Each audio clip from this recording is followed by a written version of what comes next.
Today I have the distinct pleasure of speaking with Darren Townsend of Peak Resources. How are you today? Good, thanks, Tracy. I'd like to start by congratulating you. You just announced a major cornerstone deal with the IFC. Congratulations, Darren. Thanks a lot, Tracy. I really appreciate that. It's been very good to get them on board along with Appian.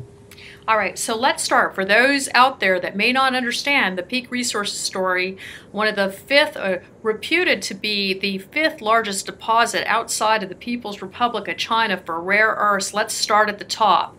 You recently secured a commitment for $25 million in financing from the Appian Fund. Is that correct? Yeah, that's right, Tracy. We're really happy to get that transaction announced. We've been working with Appian since May of this year, so we've been through a pretty thorough process and very happy to be working with them. And as a result of the Appian Fund and the financing from them, this helped allow you to secure the IFC interest. Is that correct? Yeah, that's right. I mean, Appian are a very good long-term private equity group, and they're not just a source of funding. They bring a good technical and operational team with them. The group have built over 30 mines in Africa and have raised over $200 billion historically for various mining ventures. So they're a very well-credentialed, well-connected group, and they were actually the guys that introduced the IFC and brought the IFC into the deal. So that's been a great success for us. Well, I understand you have to have a really great business model to secure the IFC, but also you had a non-binding MOU for an end-user agreement with a Chinese company. Now, was this part of what attracted them to you?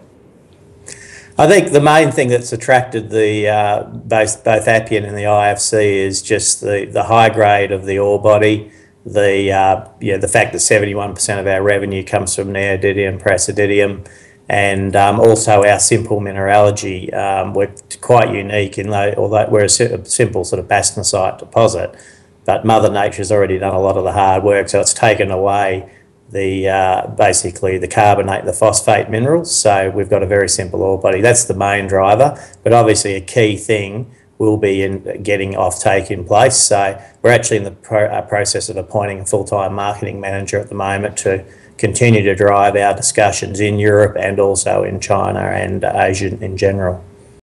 Right now, one of the top topics that we have on InvestorIntel is over processing. Everyone's processing. But what's unique about Peak is that your processing is actually quite easy comparatively and contributes to your low Capex. Is that correct?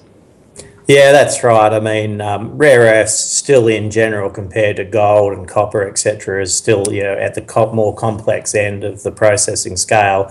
But yeah, we have a really distinct advantage in that after our beneficiation process, where we've now announced in August this year, we can now get up to a plus 30% concentrate grade.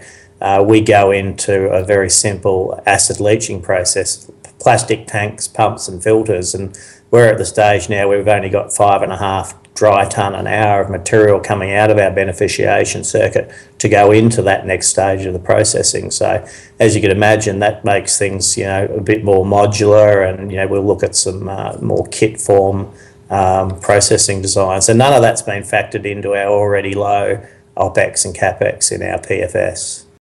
Would you mind giving us a little bit more of an overview having to do with your low OPEX and CAPEX numbers?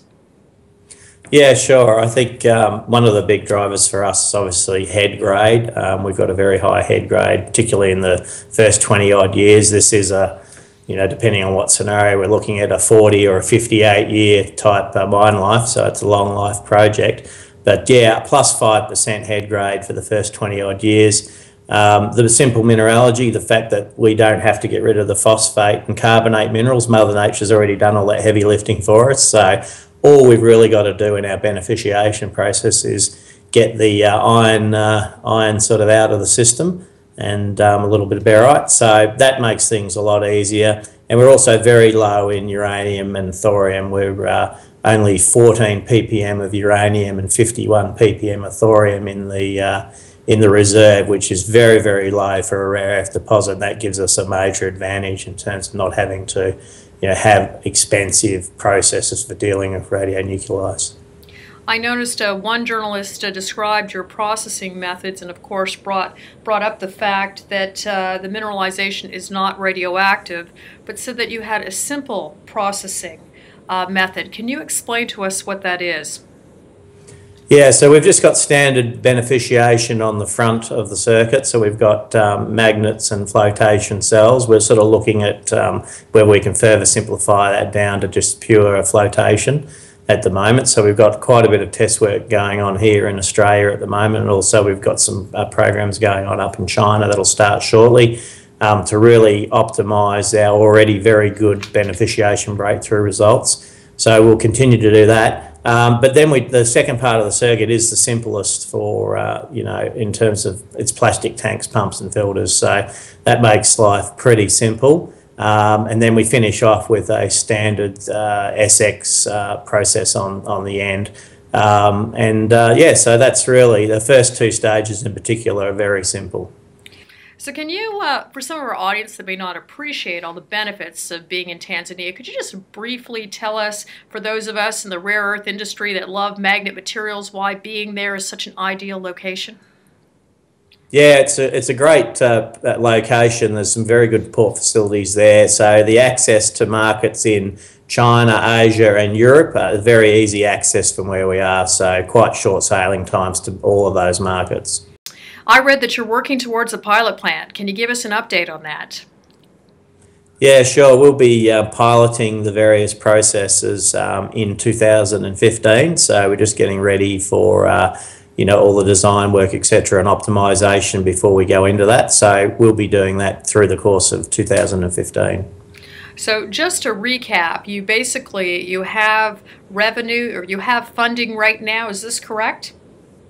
Yeah, we're actually, we closed a short-term sort of bridge loan facility to give us time to complete the main transaction. To be honest with you, the main reason for the structuring like that was to allow us time for the IFC to complete their process. So now that the IFC are well advanced with their process, we'll aim to close the transaction later this month or early in December, and we'll continue on from there. But yeah, at the moment we have funding and we're full steam ahead with our test work.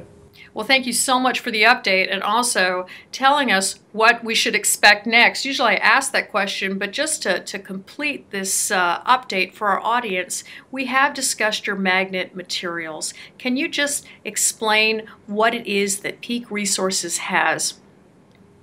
Yeah, sure. I mean, we are what's classified as a light rare earth deposit.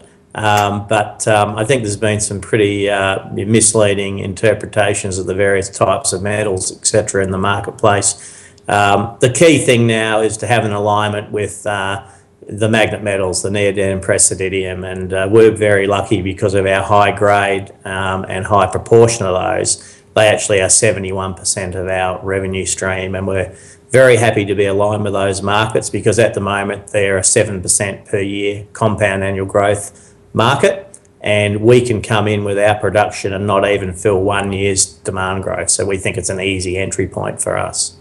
Well, Darren, thank you so much for the update. It's great talking to you. Thanks a lot, Tracy. Cheers. Thanks for your time.